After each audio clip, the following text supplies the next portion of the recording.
Welcome back. Time now for Getting Real with Real Estate. Andrew Rink, Justus Smith are here in studio. Now, this week there's some changes to the province's Residential Tenancy Amendment Act. Andrew, what are the changes that people should keep in mind?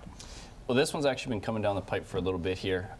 Back in the spring of 2012, the Residential Tenancy Amendment Act of 2012, there was an amendment passed that you now, as a landlord, have to give any tenant that is on a month-to-month rental agreement, you need to give them 12 months notice prior to rental increase.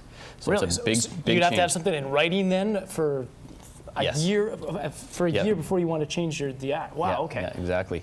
Now, people that are part of the Prescribed Association of Landlords are actually exempt from this.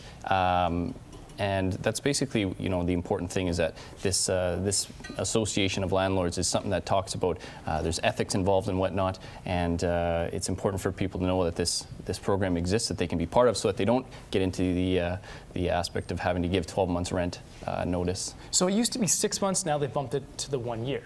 Is that right? That's correct. Okay. Yeah. Yes. So how would this affect you as a realtor, and maybe some changes, or the like the resale of some of the houses on the market? Well, we have probably unique insight into both sides of the coin here, because we work with a lot of first-time home buyers who share their sense of frustration over the high cost of rent, as well as substandard accommodations at times. Right. And we also deal with a lot of investors who invest in real estate. They buy properties for rent, and they need to have a decent return on their investment. But they also, one of their frustrations is getting good tenants. And so it's an interesting dynamic that's always in play here. So it's I think at the end of the day, as a renter or as a landlord, you should understand that your tenant is your customer. So you should be providing them with good accommodations, and recognize that if you're not living up to their expectations, they might leave, go somewhere else, and it's going to cost you more to get someone new in than to keep a good tenant. So there should be good tenant landlord relations. That's right, because you would have to like repaint the place, maybe do the carpets, whatever, to get it back up so somebody else can rent it. What are some of the code of ethics that landlords should follow, or what's in place, I guess, other than this?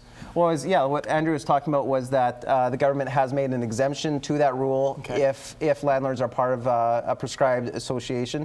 The Saskatchewan Rental Housing Industry Association, I've been a part of that. To be a part of that, you need to abide by their code of ethics. It promotes fair housing, good tenant relations. You have to deal with concerns between the tenants regularly and quickly, and make every effort to work with them. And there's also a tenant assist process. So I think the government has recognized that there may be reasons that a landlord might have good cause to do a rental increase in shorter terms, but that landlord must be a part of that association, because they're bound by those ethics. Great tips. I mean, and Regina being in a huge boom, Saskatchewan being in a huge boom, great tips for somebody that is trying to capitalize on the real estate market. All right, well, coming up after the break, thanks guys for being here. After 8 o'clock, Rider Roundup. The experts are here looking back at our season and looking ahead to the Grey Cup. Plus, ways to save this Christmas. Don't go away.